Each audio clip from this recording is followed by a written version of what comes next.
Wir sind Valeria und Lukas und zusammen mit unserem kleinen Offroad-Camper reisen wir um die Welt. Mittlerweile sind wir seit rund 1,5 Jahren unterwegs. Von Europa ging es für uns in die Türkei und in den Kaukasus. Die Wintermonate haben wir auf der wunderschönen arabischen Halbinsel verbracht. Wieder zurück in der Türkei starten wir nun in ein neues großes Abenteuer.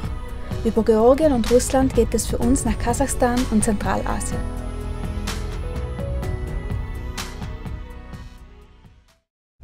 Guten Morgen! Wir haben gestern Nacht in Stephansminda übernachtet und sind jetzt schon auf dem Weg Richtung russische Grenze. Es ist jetzt ungefähr 10 nach 6 in der Früh. Wir hoffen, dass der Grenzübergang ganz problemlos und schnell vonstatten geht und freuen uns schon auf dieses große, anstehende neue Reisekapitel.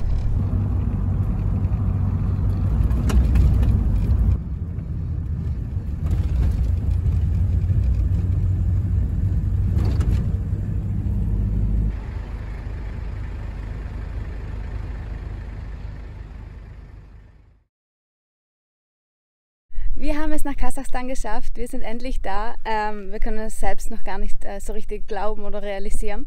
Die Fahrt von Georgien über Russland nach Kasachstan verlief sehr viel unproblematischer und sehr viel schneller als erwartet. Wir waren insgesamt in 2 Tagen durch. Die Grenze von Georgien nach Russland hat sich ein bisschen gezogen. Ich glaube, da haben wir ungefähr 5 Stunden gebraucht, weil wir einfach an den Customs, also an der Zollstation sozusagen, so viel Zeit verloren haben, weil wir dieses Zolldokument 3-mal und 4-mal wieder neu ausfüllen mussten und da extrem lange Warteschlangen waren. Danach, die Fahrt selbst durch Russland war sehr, sehr entspannt. Die Straßen waren perfekt, die Leute waren sehr, sehr nett, wobei wir eigentlich nur Kontakt zu den Polizisten oder Beamten an den verschiedenen regulären Checkpoints hatten. In Russland gab es so viele Checkpoints, einfach zwischen ein paar Regionengrenzen, wo die Fahrzeuge ganz normal kontrolliert werden, die Fahrzeugdaten aufgenommen werden. Und ja, da waren alle super, super happy, Touristen zu sehen und haben sich sehr darüber gefreut, dass wir durch ihr Land fahren. Und sonst, ja, waren wir eigentlich nur tanken. Das war sehr cool, denn der Benzin bzw. der Diesel kostet in Russland nur 50 Cent. Danach, am 2. Tag, ging es dann schon zur kasachischen Grenze. Da hat die Ausreise aus Russland wieder einige Zeit gebraucht. Ich glaube, da haben wir auch ungefähr 3 Stunden gebraucht, weil wir einfach so lange warten mussten, bis wir endlich an der Reihe waren. Die Einreise in Kasachstan war dann super, super einfach und war wirklich in 20 Minuten erledigt. Da haben wir schon den ersten Eindruck bekommen von der kasachischen Gastfreundschaft. Alle waren super, super happy, uns zu sehen und Touristen zu sehen und haben uns sehr in ihrem Land willkommen geheißen. An der kasachischen Grenze konnten wir dann auch gleich Geld wechseln und eine Autoversicherung abschließen und eine SIM-Karte kaufen. Alle waren super freundlich und hilfsbereit. Ich glaube, die Autoversicherung hat uns ungefähr 25 € für 15 Tage gekostet. Die SIM-Karte war, glaube ich, 10 € für 25 GB, also alles im Rahmen. Und wir sind jetzt auf unserer ersten kasachischen Straße unterwegs.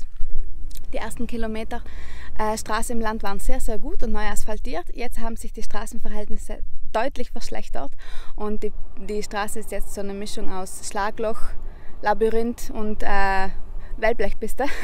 Deswegen lässt da hinten Lukas gerade auch ein bisschen Reifendruck aus den Reifen, damit das Fahren einfach ein bisschen gedämpfter ist, ein bisschen angenehmer. Ja, wir werden uns jetzt noch ein Stückchen fahren und dann wahrscheinlich einen Schlafplatz suchen für unsere erste Nacht in Kasachstan. Und wir sind schon sehr gespannt auf die nächsten Tage und Wochen und wir freuen uns auf alles, was da noch kommt.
So, wir haben es jetzt endlich nach einem langen, holprigen Tag ans Kaspische Meer geschafft.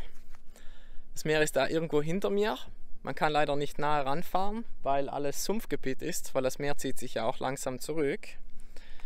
Da hinten ist schon ganz schön, sieht man ganz schön den Mondaufgang. Und auf der anderen Seite ist die Sonne gerade beim Untergehen. Wir machen uns jetzt was zu essen und schauen mal, dass wir morgen hier einen schönen Sonnenaufgang haben werden.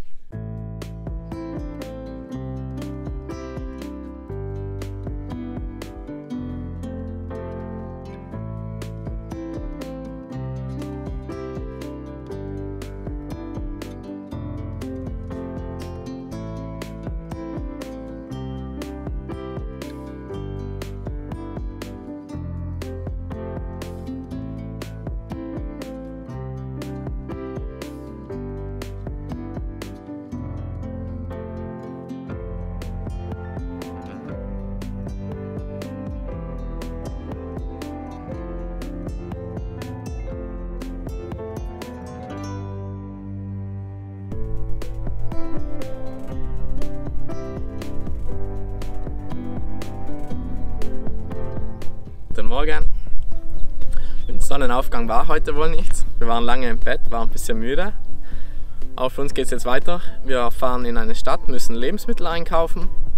Denn danach fahren wir in die Steppe zu unserem ersten Point of Interest hier in Kasachstan.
Ik heb hem net hè.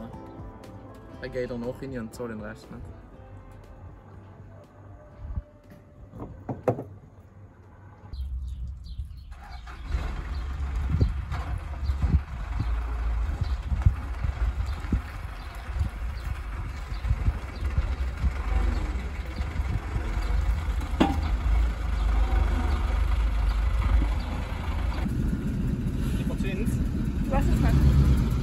Im trockenen Westen Kasachstans ist die Suche nach Wasser eine echte Herausforderung.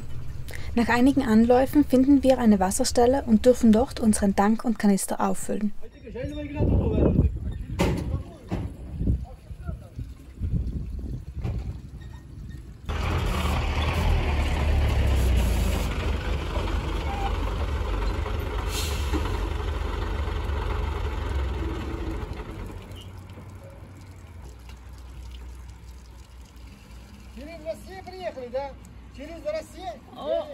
No русский.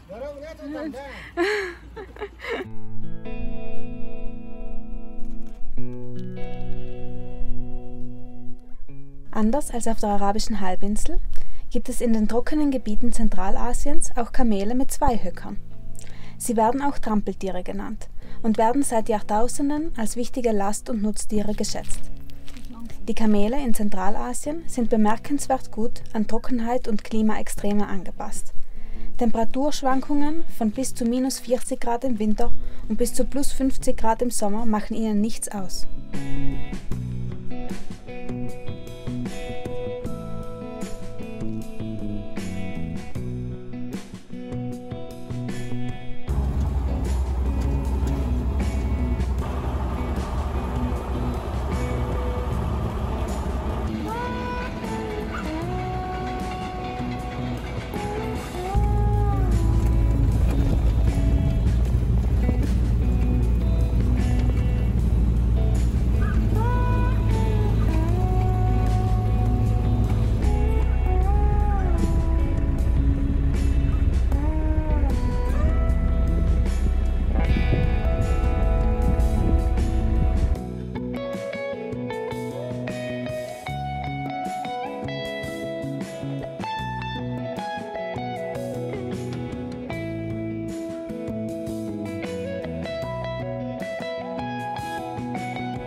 wir 150 Kilometer staubige Schotterpisten hinter uns.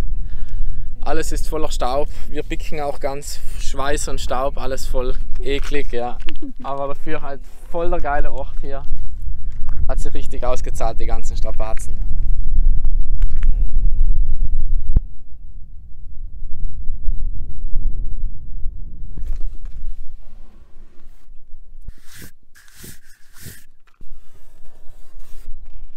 Danke fürs Einschalten. In der nächsten Episode zeigen wir euch die sagenhaft schönen Landschaften der Mangistau-Region im Westen Kasachstans.